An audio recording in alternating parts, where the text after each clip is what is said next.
Kalakad yung atin mga Pilipino kalakad na tayo may challenge tayo. Umaaral tayo para matuto, may disiplina. Yung kalakad, tinuturuan tayo intindi ng English, marunong mag-English dahil mga kalakad, alam nyo rin naman na hindi tayo makakapunta kalakad sa ibang lugar kung hindi tayo marunong mag-English o mag-intindi kalakad dahil alam nyo rin naman na pag nagbasa ka, lalo na sa mga airport, gano'n, tapos nagbasa ka ng English, di mo maintindihan. Wala ka. Paano na yung pag naligaw ka o ano yan, hindi ka talaga makakarating kung saan gusto mo. Kaya kung naging kano ako, kalakad ay wala nang problema sa akin dahil basic na lang ang mga English na ganyan.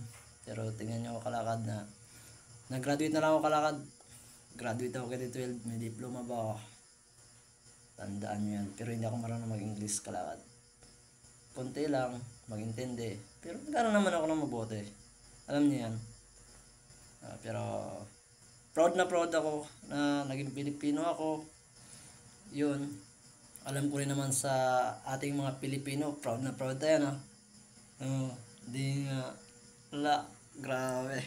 Kaya lahat ng mga Pilipino, mga estudyante, umaral lang tayo ng umaral. Huwag nyo akong gayahin.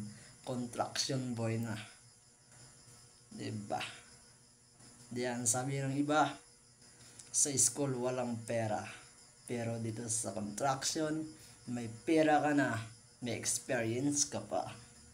Pero huwag nyo gagayahin yun ha. Mali yun.